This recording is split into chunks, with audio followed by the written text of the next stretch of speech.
everybody. Welcome to The Point. It's me, Jeff Spikes, your host. Excited to be here. I'm sitting in Miami. Had some client meetings this week here, and working with some individuals, and actually some new people to collaborate with. And it's been an interesting week. A lot of fun. Miami's such a wonderful place. They're having a heat wave here right now, and it got hot. Day before yesterday, it was gorgeous, and yesterday it got a little warm, and today it is just blazing hot. Last night, in the middle of the night, it got really hot. So hit the beach yesterday, really far south on South Beach, as far south as I could be, and went out there at sunset and jumped myself out in that water and just let the ocean take away anything that was going on that I didn't want. So it was a good time. Welcome to The Point. Welcome here with us. It is really a great opportunity for me to be here and share. I'm really grateful. Thank you to everyone providing feedback. The personal conversations that this has brought up with people that have reached out to me have been really kind of mind-opening, right? There's as far as perspective and understanding, and listening to hearing how things have affected you. I'm still on the short-term goal run here, and by saying still, I mean I'm continuing on, and I may wrap this in one session, in one podcast right now. I may go ahead and wrap this, but here's what we're going to talk about today. We're going to talk about this value of now stacking wins, right? When we start using short-term goals, some of them are really simple, and we can just immediately start stacking wins. And something really cool happened just now that I thought was interesting, and that's that we were talking about using the Designing Your Strengths process that we have in the ebook that starts with really discovering your passions. And we talked about if you have short-term goals, you have things that you want to accomplish, or you have an environment, a specific environment you're trying to improve, or an area that you're trying to improve, and it's not necessarily related to one of your bigger passions, but you have short-term goals and you want to exercise your strengths in it. How do you do that? And I thought it was valuable because it brought the creativity and the idea up to consider what in the environment we're in are we passionate about, right? So when we think about, maybe it's in a specific company that we're working in, or supporting, or a business, or our own business, there's something we're passionate about within that environment. Maybe it's a church environment, or maybe it is a civic organization, or a group of friends, or your family. It's not necessarily that you're passionate about what you're trying to achieve. Well, here's the thing. The short-term goal process and the process of designing your strengths works whether you're passionate about what you're trying to achieve or not. I do talk a lot about how working with passion and what we're excited about, what fires us up, because when we're excited about something, it's easier, it's simpler, it's more effortless to move forward and try new things, and then we gain momentum faster, and we really move forward into a situation where we're just really feeling strong about whatever we're doing. So and that's great, but we don't have to be necessarily passionate. We can still look for gaining an understanding of what are we passionate about in that situation, or what can or does excite us about that situation. And if it's an environment that we're not excited about, we could start looking for, well, what if we change that? What if that were not true? What if we could find something to be excited about? Heck, if it's a job, we could just be excited about the money you make, and possibly we could be excited about trying to have more fun. we're having a better time at what we're doing. Rather than, if we're grinding through it, we could find other ways. But the point being, we don't need to be passionate about something to use a new technique or a new skill or aim ourselves specifically towards an outcome. We can still follow the process to exercise our strengths. The reason it's in Designing Your Strengths book is because it is probably the richest ground, the ripest opportunity to move forward and gain momentum quickly. So in the science of motivation, in understanding how motivation really works and knowing that no one else can really motivate us long term, right? We can feel motivated by listening to a motivational speaker. We can get excited by an idea and feel motivated until that wears off. But how do we actually create internal motivation for ourselves on a consistent basis? Well, one of the best ways to do that is to start working on things that we're passionate about. Now, what happens there is as we start setting short-term goals, the shorter term the goal, the easier we stack wins. So when we have, again, we've already covered the importance of creating the safety net, which is this overarching, incredible goal that we have set that's bigger than we could imagine almost. And we really imagine and work towards thinking about what that is. And within that, we understand that there's standards and values that are going to help us get there, and we set those. That gives us the safety to start exercising short-term goals without it taking us off track. Because it could be that we could set short-term goals that take us in the wrong direction. If all of a sudden we want a short-term goal on a whim, we want to do something that's not conducive to the bigger picture of what we're trying to achieve, that could be a problem. So it also could be minor enough that it's not a big deal, but it could be an issue. So we create the safety, we create the platform, we create the framework for what we want. Then we begin looking at, when we set our goals down and we get down to the daily behaviors and we start stacking wins. And when we're down into behaviors, if you go into mainstream and start talking to a lot of effective organizational people that are working in large organizations that focus on fitness or wellness or something else, they talk about understanding your why and really developing the why. And then they'll talk about your mid-range goals. And then they'll talk about the behaviors that you practice that are developing skills to help you get to those goals. And the goal might be to eat better and to understand macros or to, there's all these things. But then there's behaviors that help develop skills that get us there. Those are great. And this is really not a lot different other than this gives us a really fast, easy path that at first seems a little cumbersome, possibly.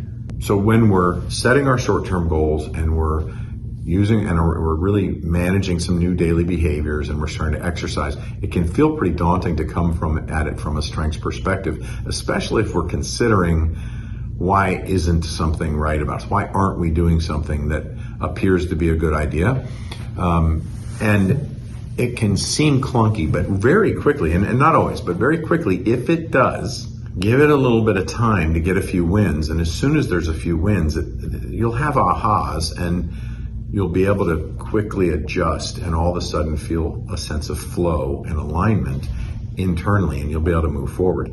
One of the number one things that we can do is begin to align our conscious and unconscious selves so that there's nothing standing in our way.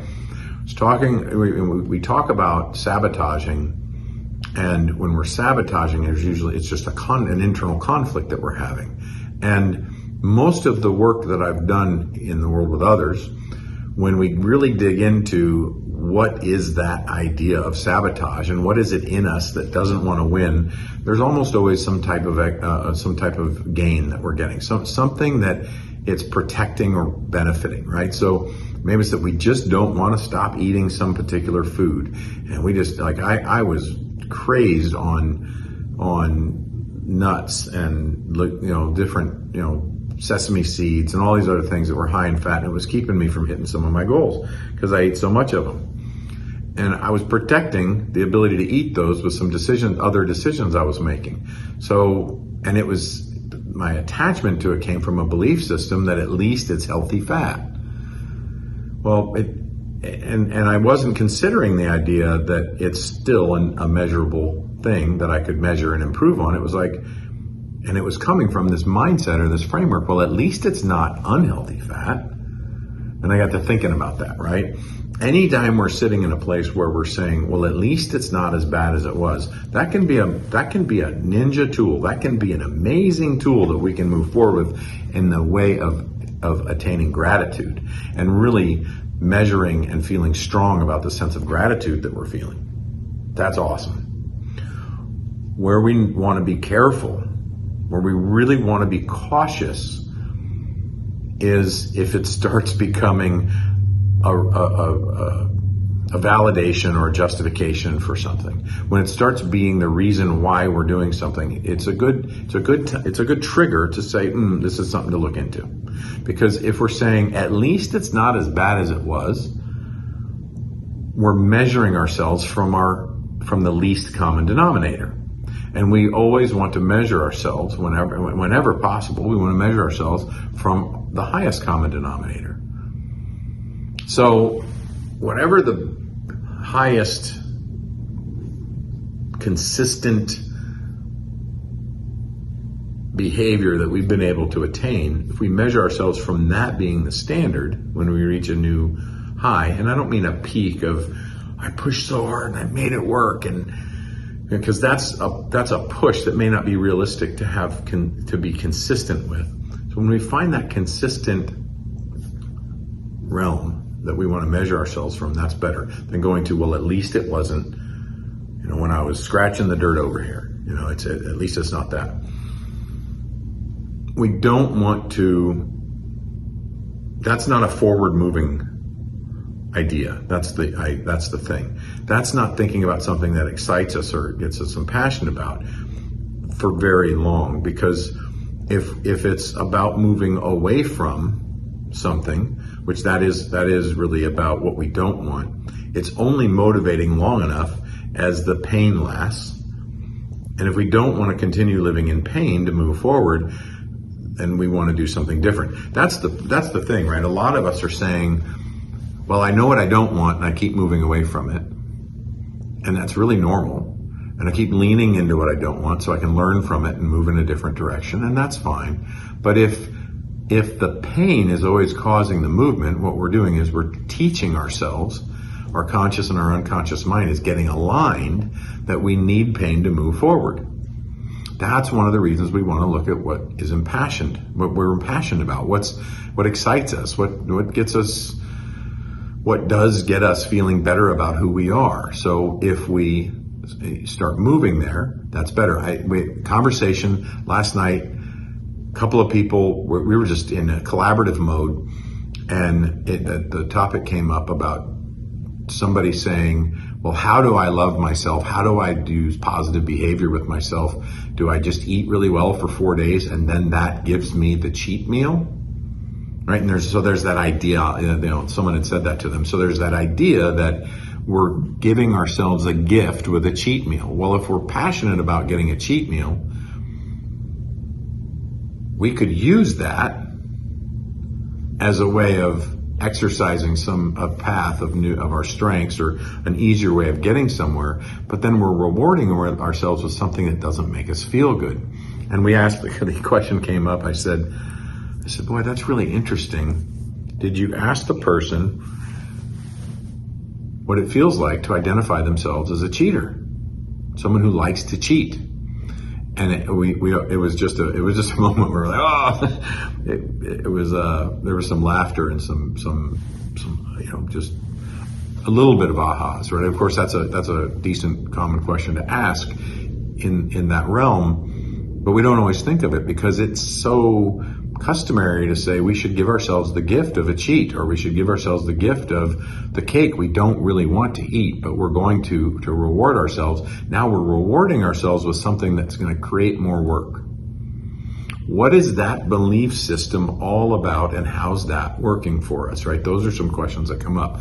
So we're talking about short-term goals, and we're talking about how it affects all these different things and this funnel that gets created of the overarching bigger goals all the way down to the micro goals.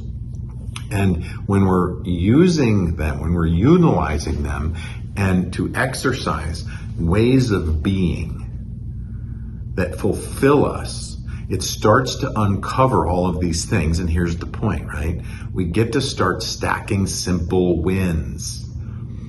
I ate something really good for me, and that was my reward for myself. And that is supporting my overarching goals of having the level of fitness I want, that's going to create the ability for me to be able to play with my kids and my grandkids and my on and on. I'm still going to be able to hike a mountain when I hit this age, or in the next year, or I'm going to recover from this hip issue or this leg problem or whatever it is. And I'm going to continue to be able to do what I want to do because I rewarded myself in a positive way. And I gave myself the gift of eating a really healthy meal, or a really healthy, a much different healthy dessert. I stayed away from the shortening based frosting and went with a real buttercream for that event, but it tasted so good and I gave that to myself. But then it's not a cheat, it's a delicacy, it's something we love. And whatever it is we're connected to that just makes us feel better, yeah, maybe there's a price, but it's all about how it's wired in our minds. And if we're cheating, I don't know, I think we should eliminate the whole idea of having the concept of if we do really well, we can then cheat. Like, that is working backwards out of a box, right? That's like really trying to work backwards. So anyway, those are my thoughts on creating short-term goals. And when we start getting the wins, we start getting excited. And we start all of a sudden realizing, man, now I don't want to do these behaviors that are hurting me, that are part of sabotage, as one example, because I'm gaining these wins and I'm stacking these wins and feeling better about who I am. Now, if we turn that into the whole idea of using the behaviors, like we have huge goals and we have daily behaviors that we know if we continue repeating these behaviors on a consistent level, that we are then going to achieve this goal. Therefore, all of these behaviors are an expression of self-love, self-admiration, self-kindness, all good things, non-egotistically, like in a nurturing, beautiful way. We get to work through any feelings we have of not deserving, of all those things. But we're doing it from a perspective. And as that grows and our backbone, so to speak, our structure strengthens and aligns with goodness and purpose and vision, and we become more effective, all these things stack.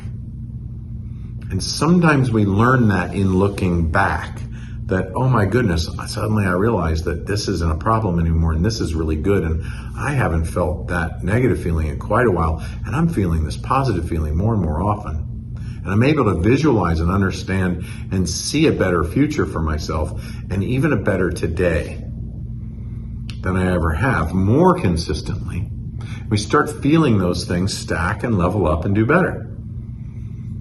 And we learn and we gain new understandings of what we are. So even on the level of self-love, as we stack these minor wins, it works. And so a lot of these smaller behaviors can be the short-term goals that we're achieving, because the goal would be anchoring the behavior to be something more consistent that really does support the overarching larger goal. And of course, in doing so, it's supporting a smaller goal that's a little, that leads to a little bit bigger goal, because some goals stack in a way where this is a medium-sized goal until we hit these 3, 4, 5 short-term goals that stack, and now all of a sudden this is a short-term goal. Some goals are not that linear, and they're structured a little bit differently.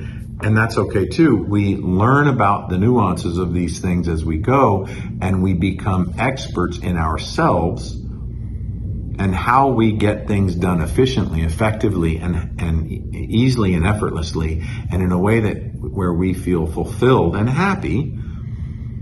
The one last note on that, and this is really what wraps it up, that I was going to use an entirely separate podcast for, and we won't run out of content.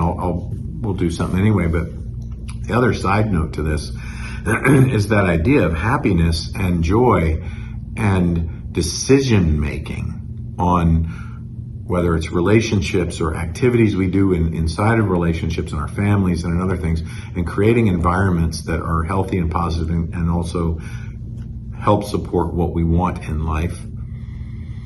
If we're always looking to be happy, we miss sometimes the idea that we're not always going to be happy. There is going to be sadness. There are going to be things that happen where we have feelings. And if we have feelings that are normal things to flow through us, and if we don't understand that feelings are meant to flow through us, not stay in us, that feelings are meant to teach us something, they're meant to deliver a message. They're telling us something, and maybe it's that we loved someone, and because they were hurt, we're now sad. Well, of course we're sad. Well, and that teaches us, how do we find a win? How do we find a benefit? And what if that win and that benefit is sharing the sadness for a minute and increasing our connection, which then increases our joy and our gratitude and everything else? And what if through that love and that joy and that connection, we learn something that helps us not have whatever happened again that created the sadness? Sure, there's some unavoidable things that happen in life that we have feelings about. Let's just have our feelings. We don't have to sit in them and keep them. They're not going to stay in us if we know and we allow them to flow through us. We have a frontal lobe. Animals without the frontal lobe process feelings, trauma, emotion, shock. They process naturally. We, with our frontal lobe, end up keeping things and storing it in our bodies. So short-term goals can even be about those types of things.